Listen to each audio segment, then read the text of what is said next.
we can talk now. It's fine. Okay. Oh, so you can see better. Yeah.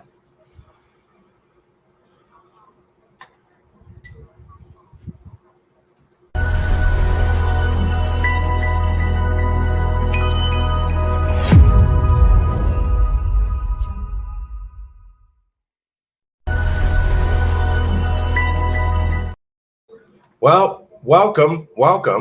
We're doing a new episode of Calexit analysis. Today we're going to be doing the future of federalism and foreign policy, a report by California 100, report on policies and future scenarios. So California 100 is the organization that made this, and they're doing the future of federalism and foreign policy.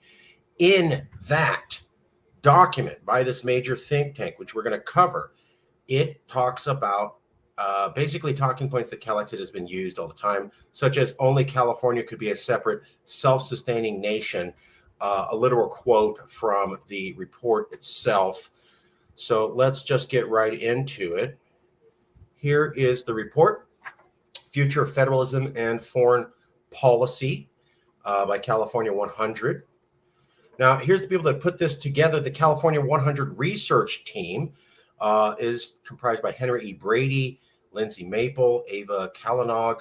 The executive team includes Allison Burke. It also includes Henry Brady again, and also Karthik Ramakrishnan. Remember that name, Karthik Ramakrishnan. He's a Californian. We're going to show you how. But let's talk about some of the other people who put together this report so that you can understand how well thought through this was. This is one of the guys who helped run California 100 and helped, I believe, put together some of the report. This is Henry E. Brady. He is the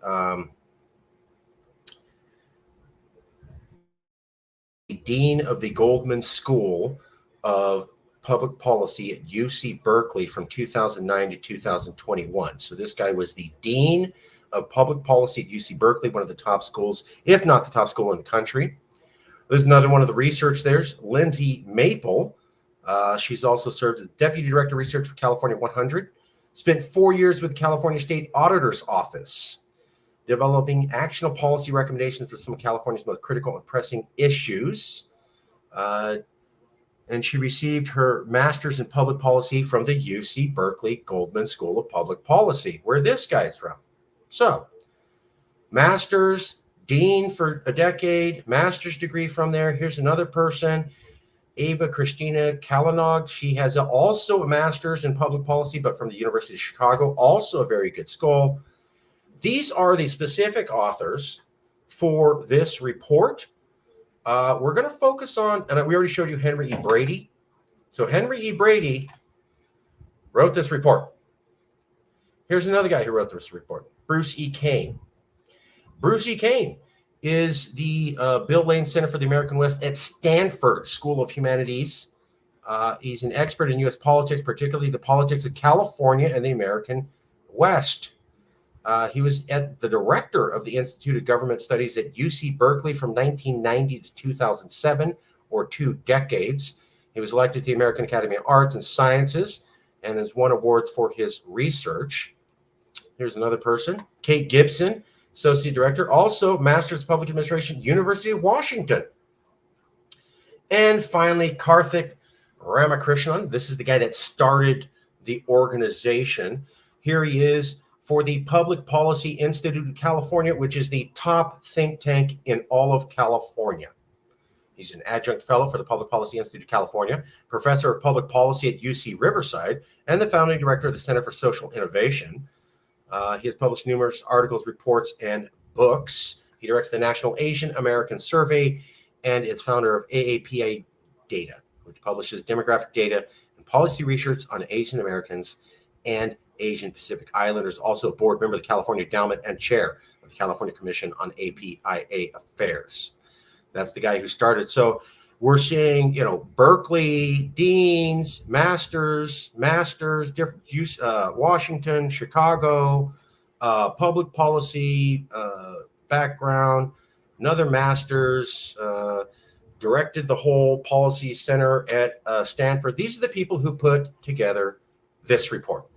That was the point of showing you. So smart people who have decades of experience in public policy studies from the University of Washington, University of Chicago, University of Berkeley, and University of Stanford. And we're talking about dean, directors, and the minimal people participating have master's degrees in this. So just to give you an idea of who these people are, because we're going to start to show you some stuff and you're going to go, wow, that's very radical. And I want to show you it's basically what we've been saying this whole time. Before we get into it, I want to let you know something about Karthik.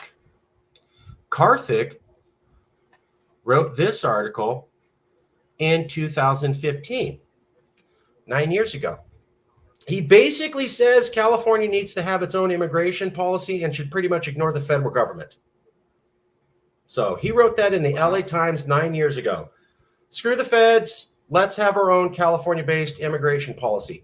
Now he's leading an organization that just happened to produce this report. This is going to be very key. Okay, so 2014, op-ed in the LA Times. Let's do our own thing on immigration. 9 years later, he's producing a report called The Future of Federalism and Foreign Policy. Okay, now what does this report say? Well, first, are we going to tell them that I've not yet? Oh, whoops. So, full disclosure, I put together the research. I told Jason and a few other people that the research was coming. I emailed it to him, but I also said he was about to do a deep dive on the research. And I said, maybe hold off so we can do a reaction video where I will cover the material there as I'm presenting it to the public. And then you can give your honest, I've never seen this before reaction. I feel that the material that we're going to cover is aligned with the Calexit talking points. You don't have to agree. Okay. So I'll show you and you tell me if that sounds out of line. Yeah. Okay. So here's the first thing they said. Outside of its boundaries, California must establish its position in the American federal system in the world. Within American federal system, California is the largest state in total population, third largest land area, rich in terms of GDP, most diverse in terms of ethnic and racial groups, and certainly one of the most environmentally sensitive. And yet it is dramatically underrepresented at the national level because it only has 2 senators, the same as every other state, no matter how small, and a powerful Senate whose everyday actions affect California in fundamental ways. We in Calexit have talked about this concept, the tyranny of minority baked in the Constitution. That because of the Constitution, states have more power than they really should. We're not a popular democracy. We're based upon states. States picked electoral colleges, which picked the presidency. States picked 2 senates. The Senate confirms Supreme Court justices. So you have outside extreme amounts of influence on the Supreme Court, the Senate, and the presidency. This is what allowed people in California to say it's a tyranny when Donald Trump is elected. It's a tyranny of minority when Brett Kavanaugh and Amy Coney Barrett get put into position because a minority of the population was a majority of the Senate and backed up these candidates that the president who won the minority vote of the population had put in. So minority vote Senate, minority vote president, boom, permanent Supreme Court justices. Tyranny of the minority. Doesn't matter that a majority did not want Trump. Doesn't matter that a majority of the population did not want Kavanaugh. A majority of senators and a majority of electoral college voters said they did. So tough, deal with it. Yeah, we never talk about that at all? To break that down for the viewers just a little bit differently is that if California has roughly 40 million people and 2 senators to represent those 40 million, then that means that each senator needs to either somehow listen to roughly 20 million people. Right. And figure out how to represent one person, how to vote to represent, because all they really do is vote on these things that come up, either yes, no, or whatever. Yeah. But they need to figure out, of this 20 million people, how would they want me to do this so that I can actually represent them? Yeah. Now, somewhere like, Montana with a pretty sparse population density, hatred for Montana at all, but totally vastly different from California Right. in population. Right. And they have 2 senators representing much smaller group of people, and that much smaller group of people ends up getting heard better. And so, like, you take the 1 senator's vote, right? You take the 2, you cut their population in half, right? You take that 1 senator's vote and divide it amongst the total population, right? people. Yeah. Whereas in California, you take our Yeah. 2 senators, cut it in half. It's 20 You've got million. to divide it in 20 million parts. Yeah. Versus like Montana, where it's like 200,000 or something. It's ridiculous. I mean, you know, if you believe in the Christian faith, there's a Sermon on the Mount, and there is a miracle of loaves and fishes, like 7 loaves and 5 fishes, whatever, you know, fed millions, right? It would be the equivalent to biblical miracles to have something like that be able to actually happen and be effective. Here's the next one. And we're showing, right? So there's page 13. Because of its size and importance, California occupies a unique position in American federalism. Although the analogy is far from exact, California's position in the United States is similar to that of the province of Quebec. In Canada, Canadian federalism during the last half of the 20th century, as a large, arguably underrepresented and powerful entity, Quebec objected to its circumstances within its federal system and fought, by and large, successfully to improve these circumstances. It did so by developing a clear vision of what it meant to be a Quebecer within the Canadian system, and by working with other provinces, the government of Canada, and foreign governments to advance this vision. With this dramatic example in hand, we end by considering California's future within the American federal system. We have routinely talked about how California deserves full secession or some form of quasi-federalism special status. The poll that showed 58% of Californians were interested in Calexit also showed that a higher percentage of Californians were interested in a undefined form of sovereignty. Yeah. Not clear. That remove secession.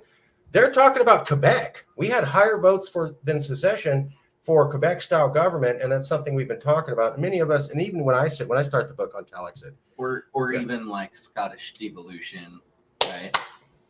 Exactly like Scottish devolution, exactly like Quebec. It's a special status. Just not like Puerto Rico. Not like Puerto Rico. No, they don't. Yeah, that's some hardcore subjugation. Yeah, we're not. No, thank you. No, gracias. This is page 15, 2009 package. By and large, California accepted the increase in federal power until recently. California, by and large, accepted the increases in federal power until recently, when Sacramento and local governments have defied the federal government, especially the Trump administration, over issues that have been important to California, such as federal drug law enforcement, immigration, natural resource management. So they're saying California defied Trump, but they also said the California governments, meaning multiple governors in charge administrations, have defied the federal government, especially Trump, meaning they're saying California's defied multiple federal governments, not just Trump's. And that's something too we talk about. Yeah, especially the Trump administration. Absolutely. Is not exclusively the Trump Thank you. That's what they're... Yeah. So we've long said this. Tell me if I'm lying. California long defied federal government at many levels. That was one of the things Calexit pointed to go, oh, it's so weird you're going to want to secede or be independent. What do you think we're doing now? Yeah. Right? And they're literally going, on immigration, we defied Obama. On reopening the economy from COVID, we defied Biden. Well, and if you look at even more recently on the timeline, our second highest governing official, Lieutenant Governor Eleni Kounalakis, I hope I said I will defy, she said, quote, I will defy the Supreme Court. And be ready to... I think it was be ready to defy or something like that is what I remember. Second highest ranking officer. Basically telling us Californians, yeah, I know what the highest level of judicial authority and legal authority in this land has said, but I don't care, and I highly encourage you all to operate freely, wholly, independently of what they are saying on this. She said, defy at the the very court. least on that. Brilliant well, yeah, point. And I'm I trying to forgot help about her that. save her career, and I would love to see her be our governor, our commander in chief. But. Well, I'm glad you said that, because that's going to come. Lenny Kalinakis is coming up here in a second. Oh, I'm not going to tell you how. You're going to recognize it. Here's another thing where they're talking about the border with Mexico. Water scarcity likely to become even more problematic given climate change in the southwest of Mexico. Issues related to the Colorado River are likely to become more contentious. We have effectively been the only organization out there saying that the Colorado River is no longer a reliable source of water for Los Angeles. When we were talking about becoming independent, said, well, America's going to cut off the water supply. And I go, what water supply from Colorado? Mother Earth is already cutting that off. Nothing can be done about it. I mean, if you don't believe in climate change, then you don't. But if you do believe in climate change, I had seen the models. It's dying, and it's only going one way. Yeah. I was on a documentary by Warner Brothers, and I said, we don't have a problem with water because the Colorado River is going away and because we have enough domestic service. They cut that all to just say, I don't have a problem with water. And then they talked about the Colorado River. My point was the Colorado River is going away, and the Warner Brothers documentary would not publish that. But here are these yahoos from Chicago University, Stanford University, Berkeley University, multiple deans who are literally saying the exact same thing we have at the same time that no one else in the media will say it. Yeah. So that's weird how this policy group said the same thing we said, and nobody else is saying it, and other people said that we were crazy for saying that. And now here are these whack jobs from Stanford and Berkeley and the University of Chicago and multiple master's degrees and multiple deans saying the exact same thing. Kind of weird, right? Well, I mean, I don't find it weird. I just find it highly interesting. What do you mean? So Warner Brothers, they were doing their documentary on us. Nice, cool, great. It was great. We loved for the documentary. Coverage. Loved the documentary. We Thank you very much. Loved it. Yeah. There were still some things that, I would like to point out correct. But ultimately they are a entertainment entity. Sure. Yes. Sure. So sure. This is a what kind of entity? Think tank. Oh yes, Okay. Think tank. All right. Okay. I'm just saying. Yeah. I am a little more inclined to believe something that comes from a think tank of great thinkers and people who they use their brains on these sorts of things and are able to do this sort of a job. Whereas Warner Brothers Media, they are media. They're not focused on crunching the numbers, I don't think, as much as they are on what are their numbers for viewership. Right. Okay. Which is fine because they got their stockholders that they're beholden to, and that's them as a company. That's their right. Sure. That's business. Not trying to say anything bad about Warner Media and them, they did a great documentary, but that one part on the water was clearly misleading. 40 minutes of points and dialogue were cut, and only 3 to 5 seconds were taken out of a 45-minute discussion. So I'll leave it there. Moving on, California's uniqueness. Here's a chapter they called California's Uniqueness. If you open up the book, you look for that chapter. Of all the American states, only California could be a separate sustaining nation. On the same page, repeated a second time, California could be an independent nation. They said it there twice. There you go. Right there. California's uniqueness. Let me find out what page that was.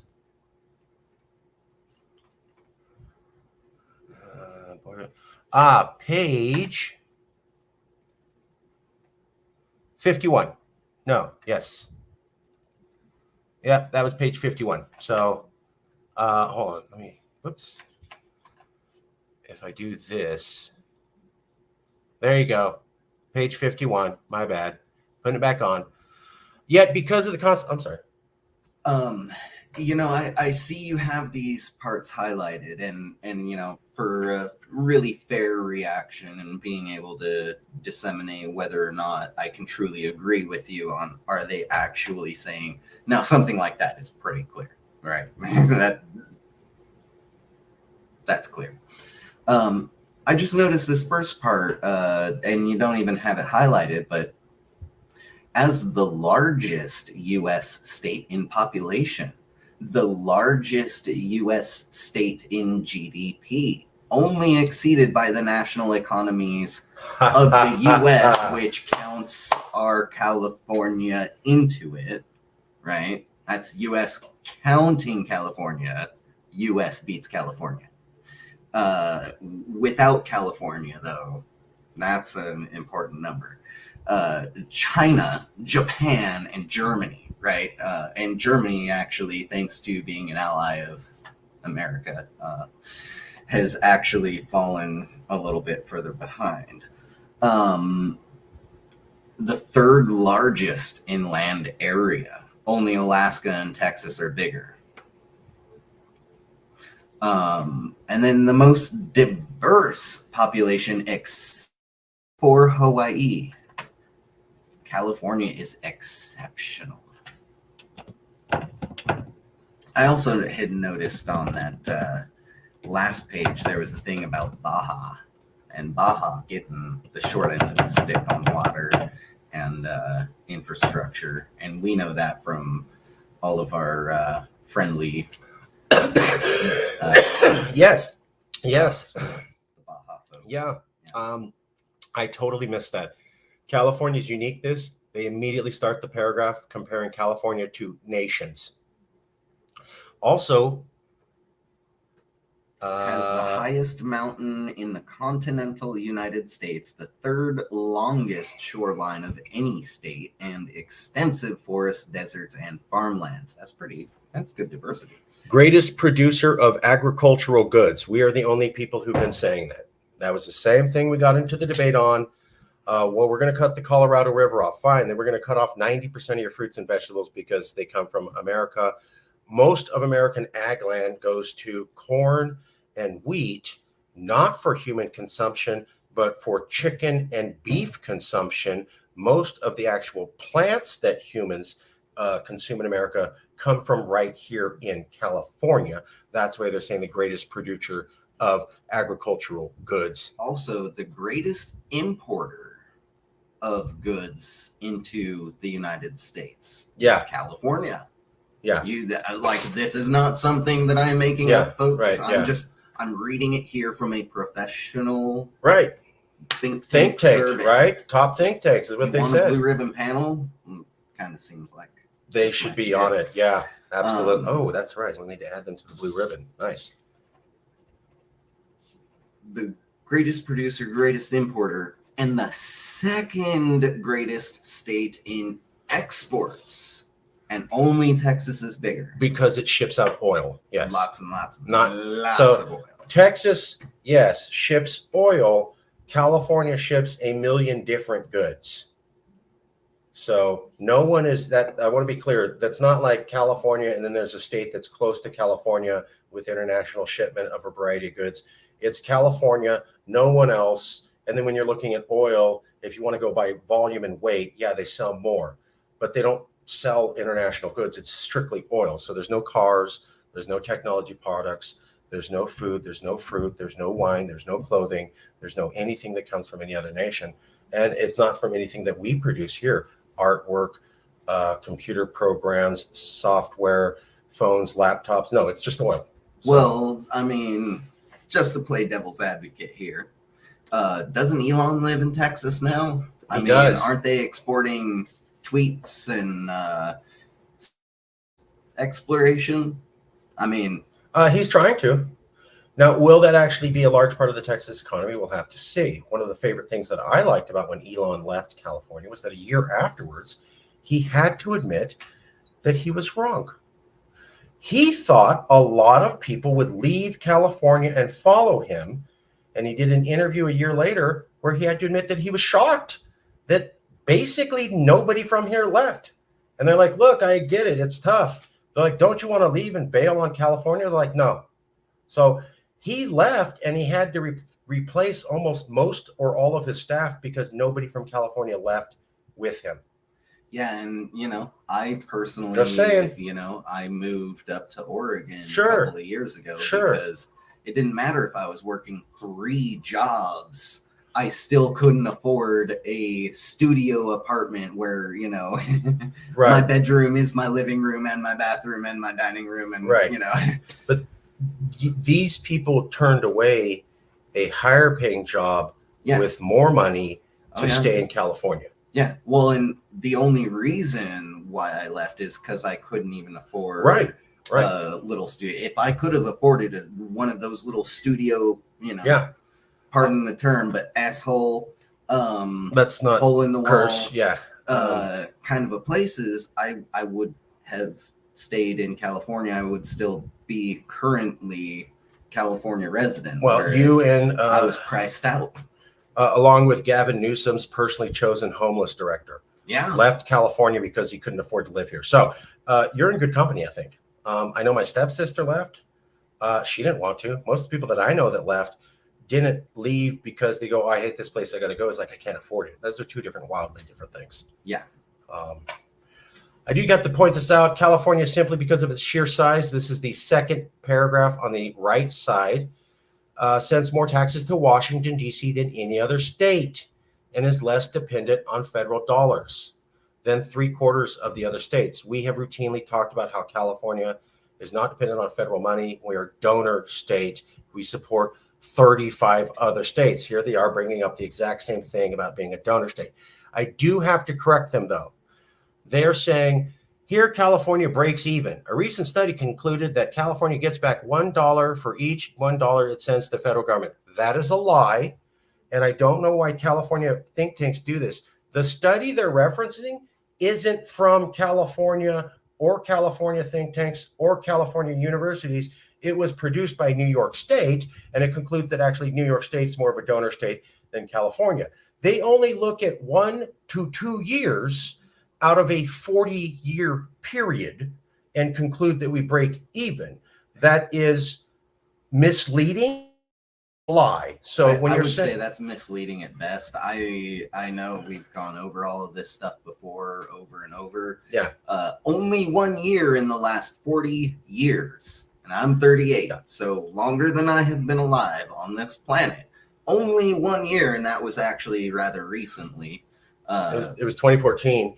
What was going on in 2014? 10 the years federal ago. government was pumping every state full of money printed on nothing. Yeah. And so they looked at that and go, well, California sends all this money, and then the feds print money out of garbage and send it back into you, so you break even. That was the one time in 40 years that California did not lose detrimental amounts. Yes. Additionally, we were forced to take the money. Yeah. So of the 5 banks that caused the economic collapse of 2008, Wells Fargo was the only one that did not need to be capitalized. It was ordered to be capitalized so that the other banks wouldn't feel bad. I'm not making that up. That's literally what happened. This is widely documented. The major bank out of California did not need to be bailed out. It did not participate in this. It was forced to take the money. That's not mentioned. Secondly, like you said, they looked at 2014. That's not mentioned. That was the day they did massive federal funding. That's not mentioned. And they didn't look at the fact that being a donor state in California goes back to the early 90s. It is, I'll say it's a lie to say, oh, you're calling yourself a donor state? Well, I looked at 1 year out of a 40-year period and concluded you're not telling the truth. In fact, you don't get 75 cents on the dollar. You get $1 for every dollar, because in that 1 year I looked at, it's exceptionally misleading.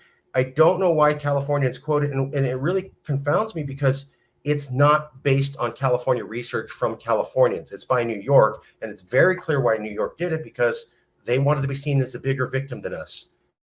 report reads is it literally everyone thinks California is the biggest donor state. No, it's us. That's the whole point of that report. So they won't see how they won't mention where that study comes from or who it's by. It's a recent study. Because as you were reading it, I was wondering, like within my own head, well, a recent study. What recent study is that? Something that, like,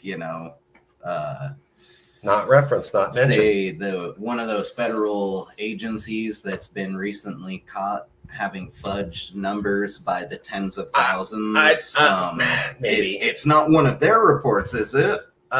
Maybe I'll just say, tell me how it reads to go. A recent report about California's donor state by New York State involving no California researchers concluded that California breaks even, period. That's a complete and honest statement. How come that's not there?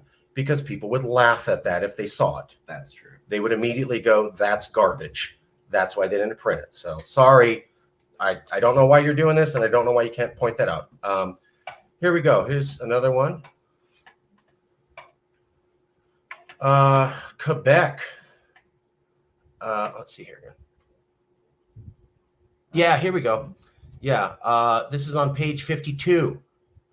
Republicans control the Senate and the presidency because of asymmetries in the American federal system, tyranny of the minority. Matters are made worse when presidents put forth policies such as those by Donald Trump to increase taxation on states such as California with income taxes, or to limit California's independence with respect to environmental legislation. So we have routinely pointed out that Trump attacked California and could do it again, and California has unique needs in this. They are literally saying Trump attacked California. He tried to take away California's independence. He also raised income taxes. What they're talking about is Trump removed the SALT tax, S-A-L-T. That was also supported by Biden and Harris. So Trump did it specifically punish Californians, and then Biden kept the same policy. And it basically removes your ability to deduct state and local taxes so that your overall home bill rises. Trump did that specifically to punish us, and the Democratic Party of America kept it in place. They're pointing this out that, wow, that was really punishing to our taxpayer. They literally were trying to drive people out of California by making selective legislation to punish us. And then the Dems kept it in the light. Well, and then I also like this part here at the end, this last box you got, because California has different needs and aspirations than many other states. Really?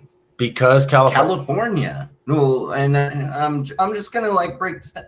California has different needs and aspirations than those of other states.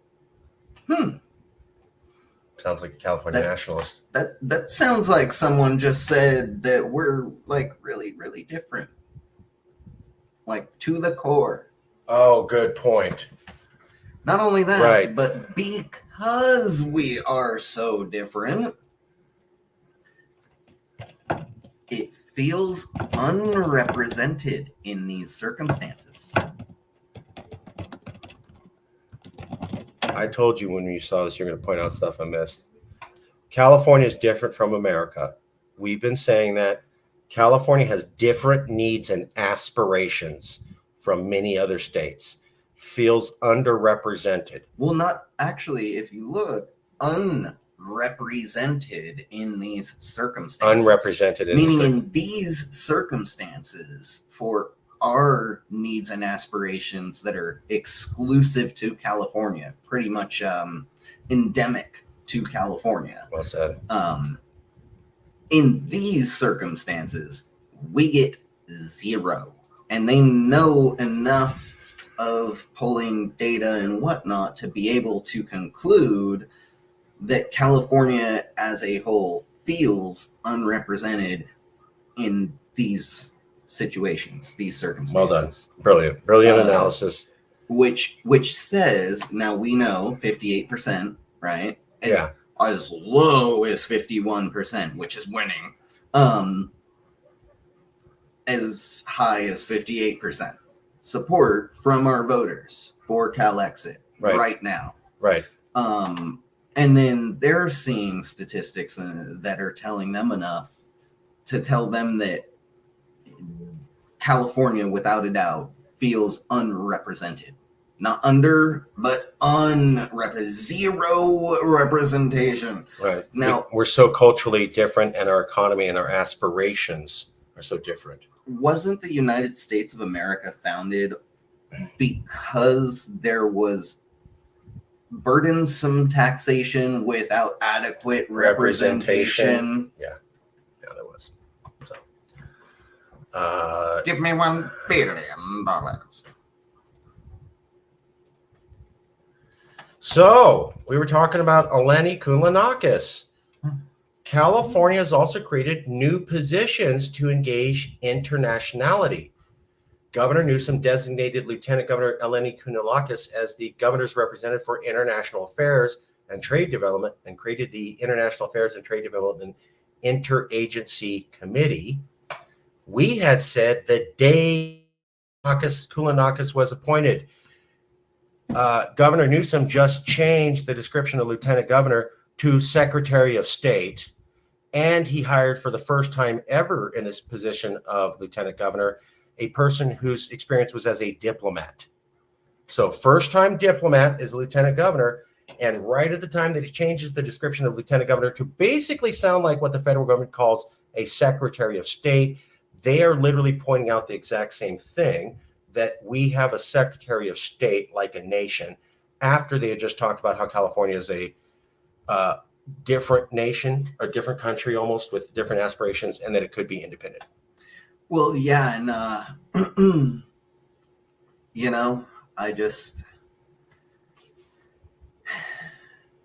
I feel like I have to point it out. I feel like a broken record, but when you are a California citizen, your commander-in-chief is not the person who sits in the White House of Washington, D.C., in the District of Columbia. Yeah. It is, however, for a fact, whoever is holding the governorship of the state of California holds the title of Commander-in-Chief of the Republic of California. Okay.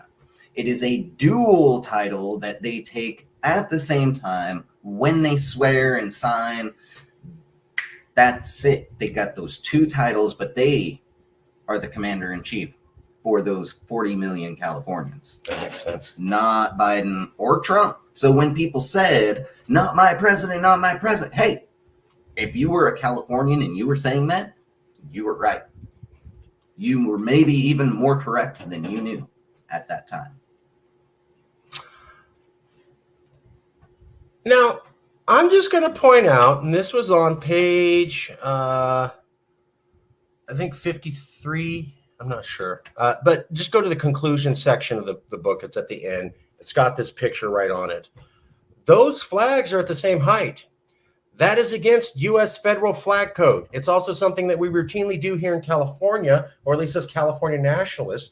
We immediately recognized that when the California flag is at the same height as the American flag, that indicates that California is a separate and equal nation. That's why it's a violation of the federal flag code to do this. So why is this report that talked about how California is an independent nation, disrespected by the federal government, can't get its due by the federal government, acts independently of the federal government, tells Trump whatever to do, and basically needs to act more independently on the international stage? And they just happen to have the California flag at the same height of the American flag, which technically means you're saying California is a nation because it is a violation of the federal flag code. Am I lying?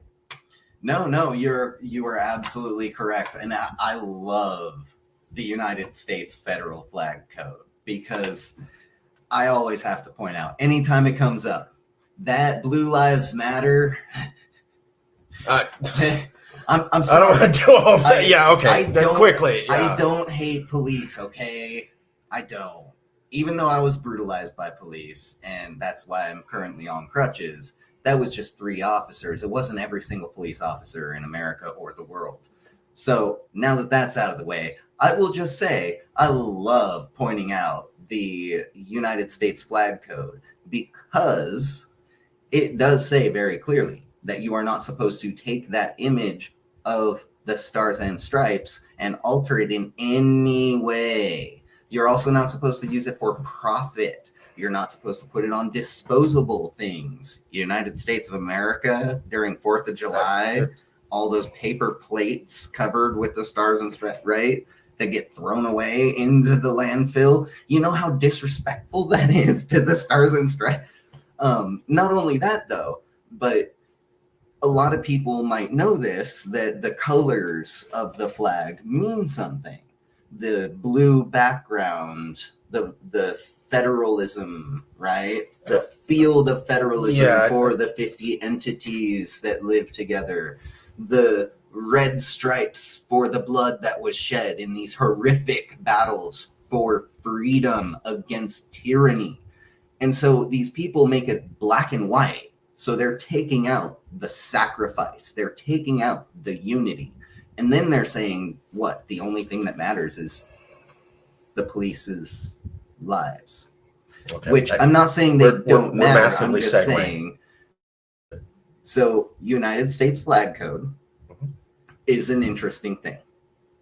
So many people, so many entities do not actually follow it. And interestingly enough, devil's advocate here for those who break U.S. flag code is that any law that is not enforced isn't really technically law. It is a federal law.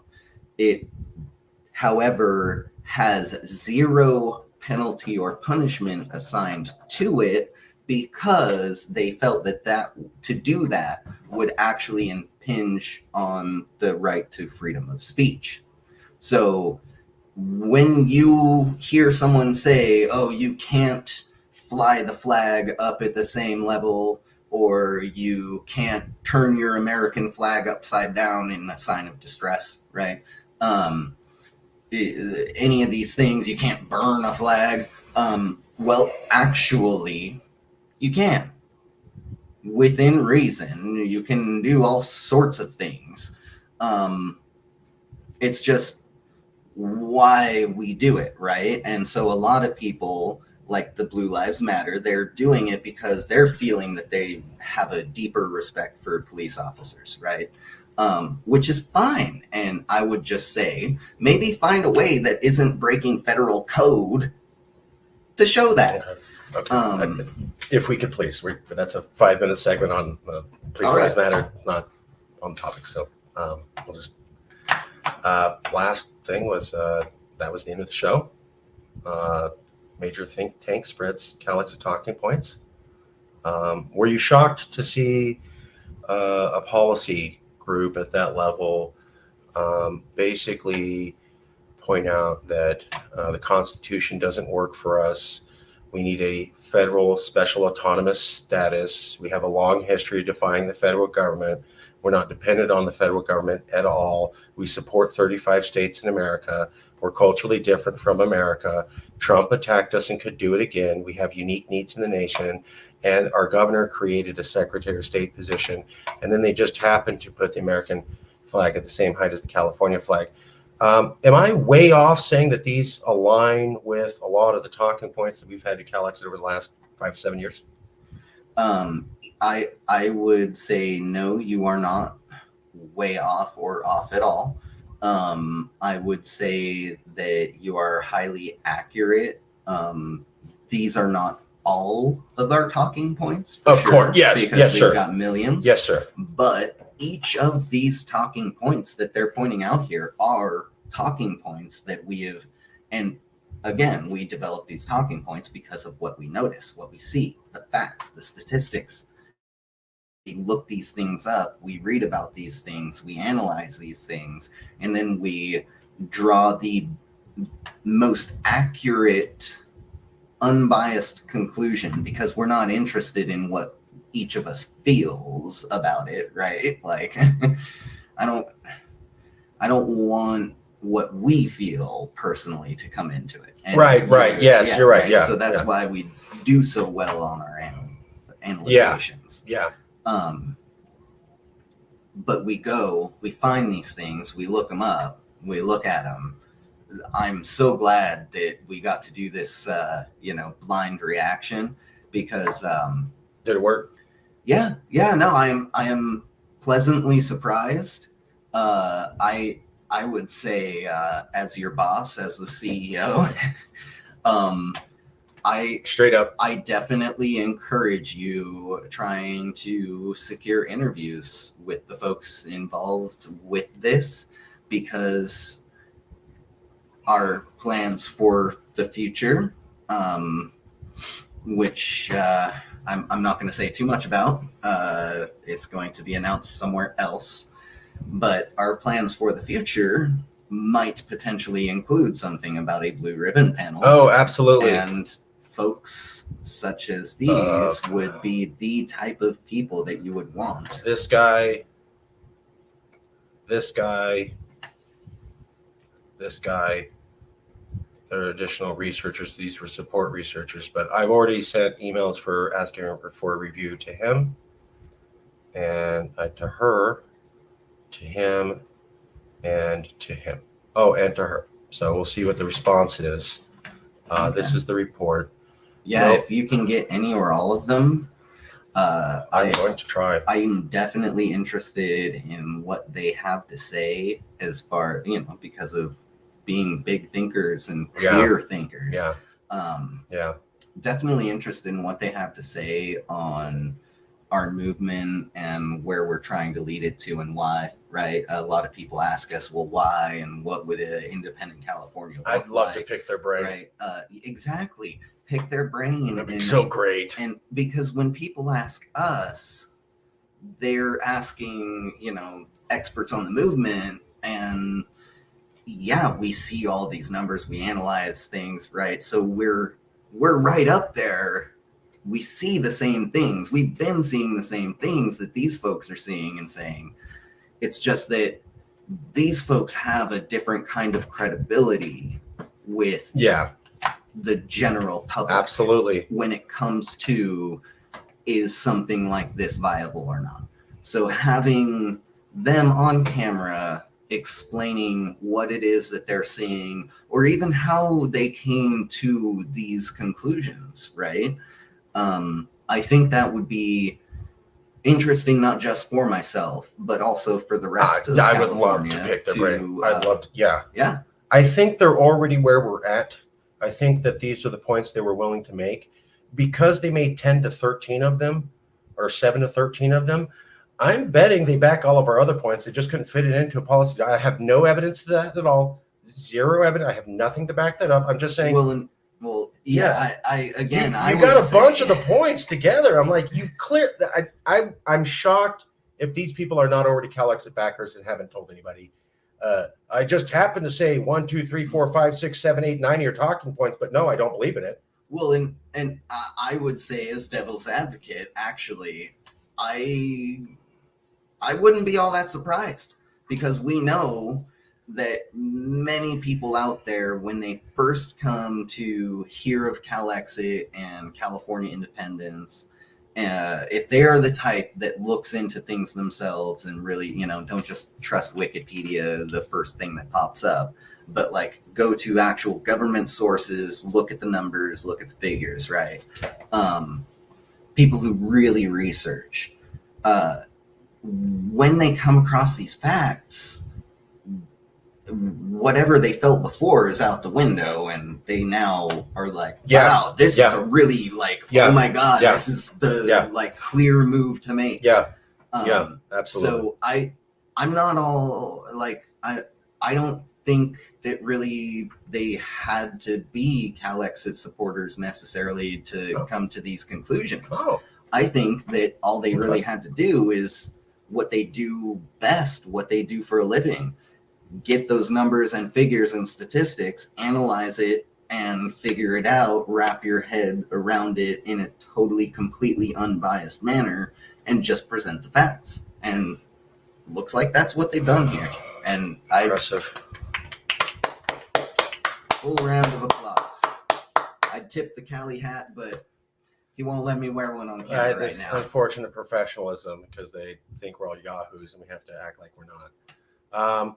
Thank you. Yeah. I told you can't say that we're yahoos in front of it. We're supposed to act like we're not yahoos. Oh. Yeah. No, we're not crazy. Right. We're not crazy. We actually are aware of the facts. That's how we were able to break down a 100-page policy document and compares it to a 10-year period of policy documents we'd already made. So I should leave my tinfoil hat sitting off camera? Yeah, leave it there. Okay. Leave it there. We don't need it. We're acting smart today. So, okay. Because most dumb people read policy documents 100-page deep, break down all the professors who did it, find their sources and universities, and then compare it to a 10-year history. Said yourself. That's something stupid idiots do routinely. So we displayed that. And here we go. We'll see you soon with more. Thank you for being here, and we'll talk to you soon.